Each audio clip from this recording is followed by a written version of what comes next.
and welcome. You're watching NewsX and I'm Megha Sharma. Let's take a look at this breaking development. US President Donald Trump has posted on his Truth Social account today regarding Iran. He said that the Iranian leadership is unbelievably duplicitous. They asked for a meeting. Some would say they begged. Talks begin with more scheduled in the immediate future. Yet they say openly and proudly that they are not having any discussions, that nothing is being talked about, and they are only dealing with Oman. They continue with their usual blather, claiming they will powerfully operate the Strait of Hormuz, when in reality it is already completely controlled by United States Navy and our blockade. What some are calling the United States of America the wall of steel. Nothing gets through to Iran unless we want to.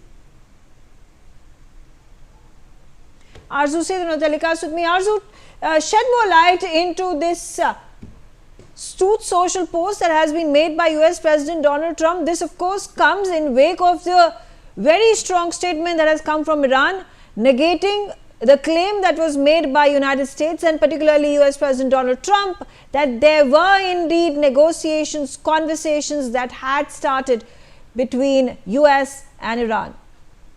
Well, yes, Megha, and in fact, the Trump says that Iran's leader are being too safe. They are asking for meeting and talks with the US, but at the same time, publicly saying that we are not talking to the US, only to Oman. So, Trump also says that we have talks have been started and more meetings are scheduled soon. So he's calling out Iran for denying it. So definitely. Here, Trump has once again stated that there are talks that are happening with the Iran, and in fact, he goes on saying that the Strait of Hormuz will be operated successfully by them. This is what they say, and when it is already completely controlled by the United States Navy, our blockade, or as some say, the United States wall of steel. In fact, nothing gets through of Iran unless we want it to. Yes, Megha. Right, absolutely. Thank you for giving us those updates.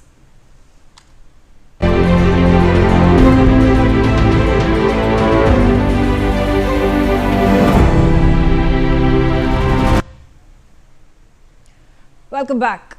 Now, Prashant Kishor has been a poll strategist for several political parties in our country and has helped them win elections. Well, this time around, he has won one himself. That too in a BJP stronghold, in a BJP-ruled state, in a seat represented by BJP chief Nitin Nabin over several terms. A former poll strategist who now heads the Jan Suraaj party, Prashant Kishor has become the newest MLA from Bankipur in Bihar, defeating his nearest rival by a margin of almost 20,000 votes. He recorded a total of 64,151 votes according to the Election Commission data, while the BJP's Neeraj Kumar received 44,827 votes. The RJD's Rekha Kumari ended up third. After his poll victory, Prashant Kishor promised reporters immediate improvement in Bankipur. He said that in 3 months you will see a visible change in the constituency, but for that you will have to give me 3 months. He also thanked the voters of Bankipur and vowed to work for the development of Bihar. Bihar Chief Minister Samrat Chaudhary congratulated him for this triumph. So let's, talk about this change that has been witnessed in Bankipur in favor of Prashant Kishor and his political party that was floated in 2024. And in fact, I'm being joined by Colonel P.K. Chaudhary. He is the spokesperson of the Jan Suraaj party. Colonel Chaudhary, thank you very much for joining us, and congratulations first of all for this massive victory for Prashant Kishor and Jan Suraaj party. I do want to understand from you, and I'm curious to know what has happened in the span of the last 1 year that the same Prashant Kishor who did not fight the election, he had those 55 constituencies, assembly constituencies, that he was not able to win a single seat, has transformed himself in such a way that this bypoll has been swept by him, and a stronghold of the BJP since 1995 has been just taken away by him in a flash. Yeah, Megha, good evening to you and to all the viewers of this channel, and also to the panelists. See, the first thing is, there is a two-word answer to your question: consistency and commitment. That is the reason that from 2025 debacle Prashant Kishor has got such an astounding victory. But this victory, which has come to Jan Suraaj takes it with lot of hope to do certain things, and with lot of faith in what it will be able to do in future. But my point is that when we came in 2025 for election, all 243 seats were contested, and at that point in time, Prashant Kishor had made a statement that people will have to take a leap of faith. But people did not take a leap of faith, and rightly so, because that was just a debut of Jan Suraaj party, and people were not very clear as to whether their votes will actually transform into Jan Suraaj coming into the fray of elections. But then the political climate was ripe, and that is why Prashant Kishor also entered. The people of Bihar wanted a change. In fact, people of India, everywhere, they want a change. But the choice at that point in time was either BJP or RJD. Obviously, BJP was kept in power for 30 years because there was a fear of RJD coming back. So because of a lack of choice, they did not vote. But in this particular election, after Prashant Kishor lost in 225, in this election, the people just crossed the barriers of caste and religion, and they decided to vote Jan Suraaj for what it stands for. And that is right thought, right people, and collective efforts.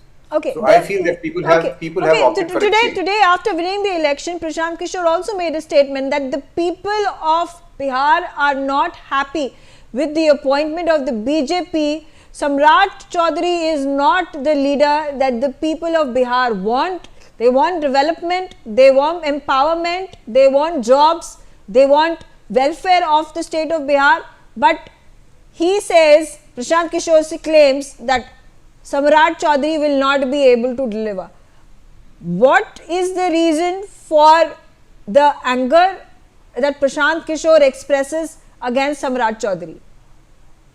See, this election was firstly not a contest between Naveen Sinha, between the candidate at Bankipur. It was a contest always between Prashant Kishor and Samrat Chaudhary. And even in 2025, there were allegations leveled against Samrat Chaudhary, and Samrat Chaudhary never was able to answer to those allegations, two of which were his criminal antecedents, and secondly, his educational background. So it is because of these two factors, Prashant Kishor and Jan Suraaj, and even the people of Bihar feel cheated, because ultimately the election was fought on Nitish Kumar's face, but ultimately Samrat Chaudhary was brought in as a CM for the Bihar people. So Okay. this is the difference that Prashant Kishor has. Prashant Kishor stands for an idea of progress, development, and Samrat Chaudhary defeats that idea. Okay.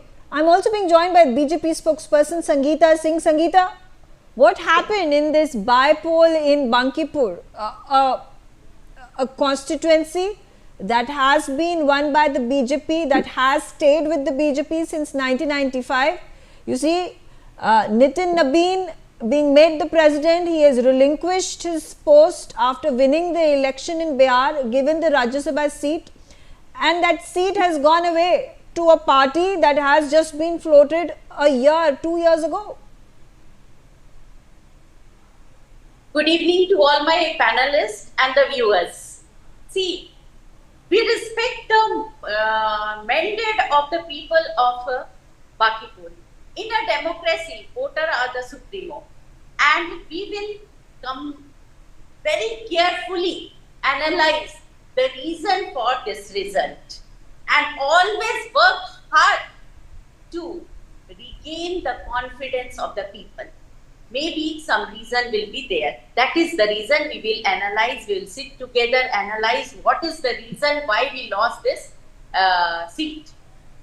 Do you think the reason may have been that after the election that was won by the BJP with a huge mandate in 2025 and the installation of Samrat Chaudhary as Jan Suraaj party spokesperson and Prashant Kishor both are saying that people are not happy with the chief minister? And are we seeing a tide against the BJP in the period of 1 year since the elections were held? See, already 10 months over.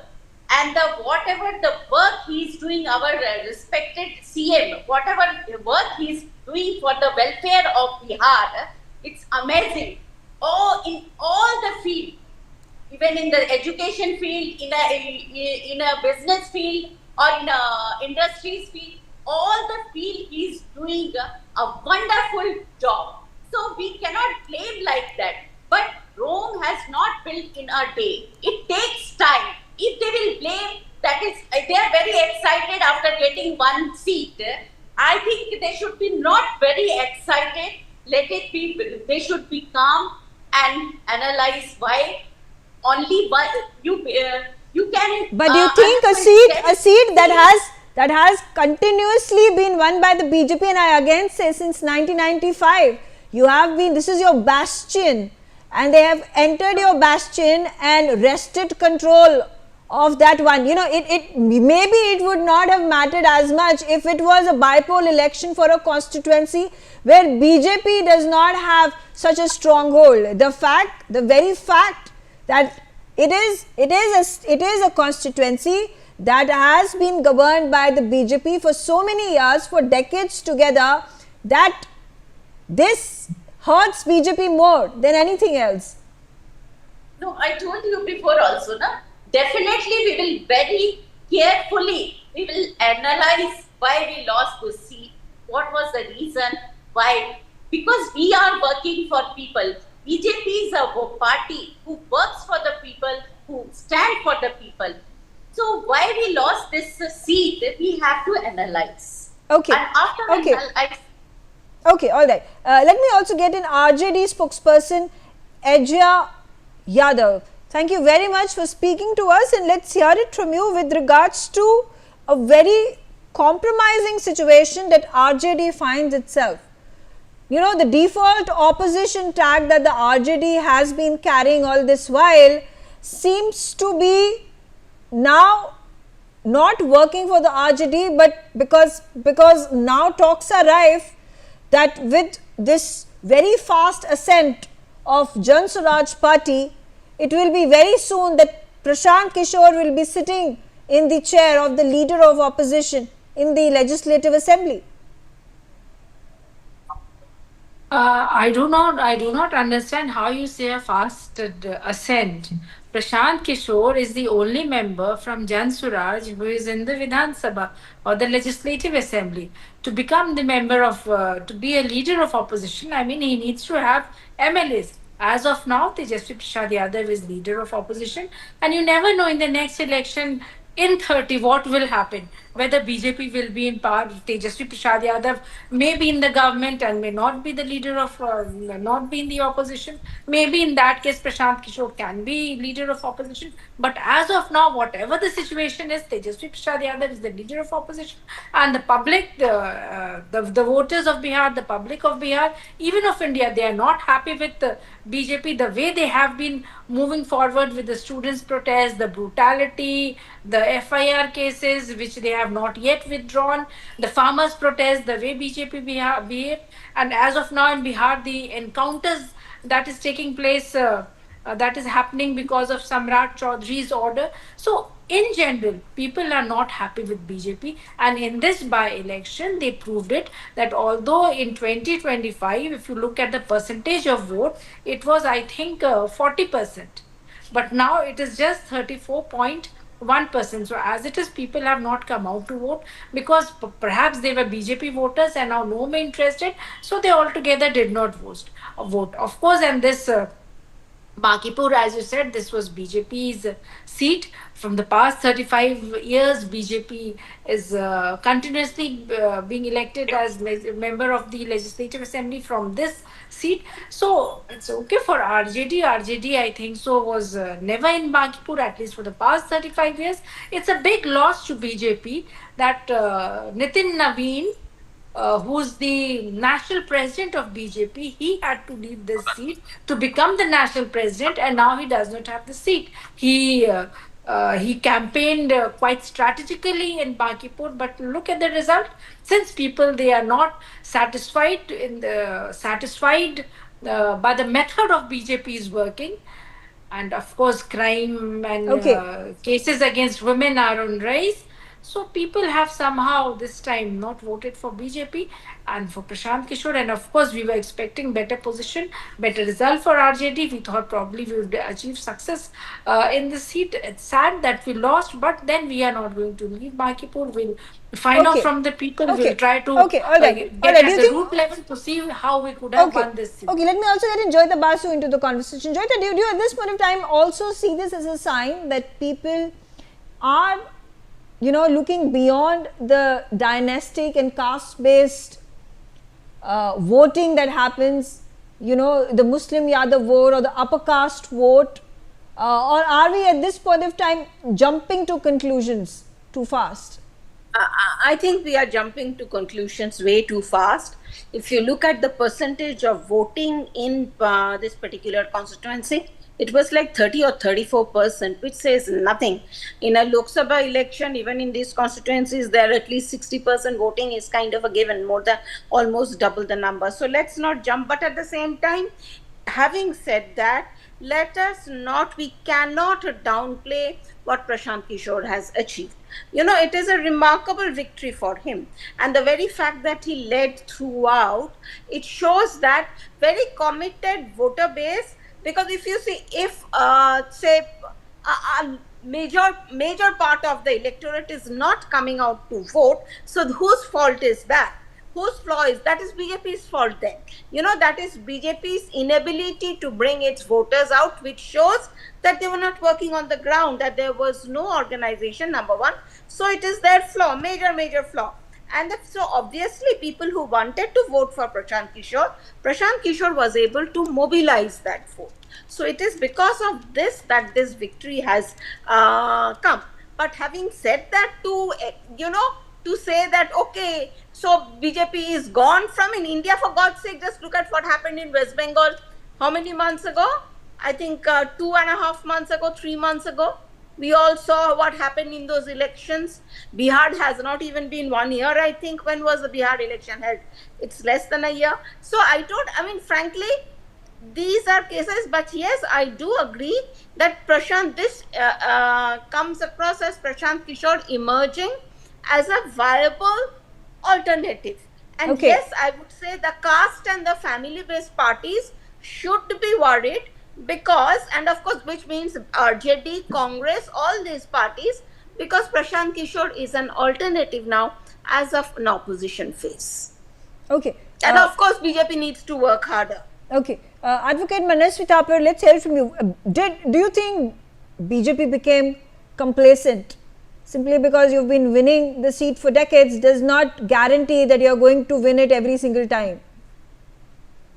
See, this is a seat wherein it's a strong bastion of BJP with 30 years of history with BJP only winning it, and no political party, be it RJD, Nitish's party, or any other political party, Congress for that particular matter, could even create a dent. It is Prashant Kishor's party, Jan Suraaj, who had done that. But that is too little to say so much about Jan Suraaj and also against BJP. It is just one seat, though that's a strong bastion that could say many things about the youth of Bihar, that could say many things about the political condition in Bihar, which is not in the favor of BJP. But that result is after 5 years now. So as of now, it is only BJP who's ruling the state. It is only the BJP's alliance NDA which is ruling the state. There is no other political party or a political force which could dethrone the Bihar politics anywhere. Things can change anywhere in the next 4.5 years, and that can also go in the favor of BJP or RJD or Jan Suraaj. Jan Suraaj was a political party which people believed would be changing the course of politics. Most of the people who believed that it will change the course of politics, but not from Bihar. Everyone in the AC rooms were debating that yes, Prashant Kishor being a strategist could create something new for Bihar, but that somehow did not turn out very true at the ground level. And winning this particular seat at Bankipur creates lots of momentum for the Karyakartas, and specifically it's a Jivan Daan for Jan Suraaj. Jan Suraaj is a great ideology as a political party, has great, when you read the data of those people who have fought election, have some credible credentials in their data points, but that is not converted, that data points have not converted into votes. And so that is what is a very different understanding in Indian politics. Okay. And that is where BJP as a strong political force is getting an edge, and other regional political parties or family-led political. And BJP has also lots of nepotism in its own political party. So it's not nepotism which is hurting; it's the delivery. So what has happened here is there are two things. One, BJP's manifesto and the delivery in the last 4 or 5 months in the post-Bihar election has not been delivered. And secondly, the Cockroach Janata Party and the unhappiness with the youth, unemployment with the youth, that is what has dented the BJP. Otherwise, Bankipur was a by-haath ka khel for BJP, which did not turn out to be a by-haath ka khel for BJP. On the contrary, it became a Jeevandaan for Jan Suraaj, which was looking dull post-election, because once you are not in power, you are not in opposition, you are not anywhere. So what will you do? So you are out of everything. So this has given them that idea that they can actually debate in Vidhan Sabha. They get this momentum to go back to the grassroots level, engage people and do some kind. So this also, with Prashant Kishor being a strategist, he can create his particular Vidhan Sabha as a strategic Vidhan Sabha. He can showcase Bihar that this is the kind of a developed Vidhan Sabha he can deliver as an MLA. Okay, so do you think this could be perhaps the start of a credible new alternative, a potential of a credible new alternative in Bihar? We have seen something similar happen. Of course, different circumstances, different situations where Vijay has become the Tamil Nadu Chief Minister. As you spoke about, another phenomenon of the Cockroach Janata Party. Do not know if it is actually going to become a political outfit in the future. Are people looking at these alternatives and going, yes, maybe these people, these parties, these outfits need to be given a chance? See, there is unrest in the country. There is no credible force in the opposition. So one thing is that there are so many questions which be it the Bihar government or the government at the center has to answer, but there is no credible face where people can believe or put their trust into it. That people, a common person or a common citizen of our country is not going to go to dharnas or not going to go anywhere in this country. That's why people vote and they elect representatives who will be debating and talking about them. Common citizen is busy in filing GSTs, giving income tax, their education, their children, they're busy in their day-to-day life, while we elect politicians with this idea that they'll be talking about us, whom they have voted for.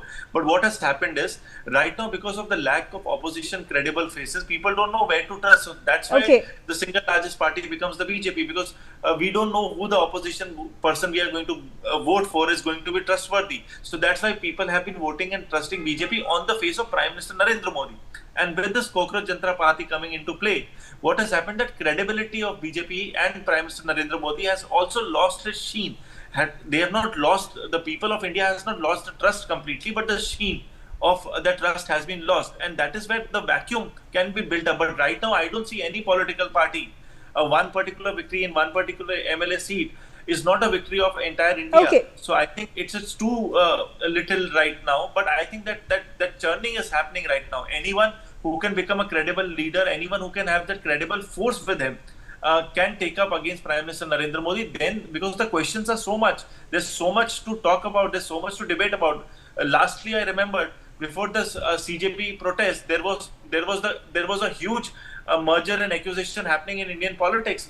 Lots of political parties which were anti-BJP all their life have suddenly, with 2/3 of majority, joined NDA, have been serving NDA now, with the idea that there would be delimitation laws which would be passed in the favor of BJP. But that was stopped because of the CJP protest. So this is where the ideas are converging, and there has to be a credible force to counter BJP. And that is, the people are aware, but they don't have the representation as of now. But I feel that churning is happening, and that is good for our nation. A stronger opposition, all right, fair enough. Opportunity for our democracy. Okay, all right. I'm out of time. I thank all of you for joining me on the telecast, and we'll keep a close eye on Bihar politics and the initiation of change that Prashant Kishor and his political party, Jan Suraaj party, are hoping to bring to the state. On that note, I slip into a short break. Thanks for watching NewsX.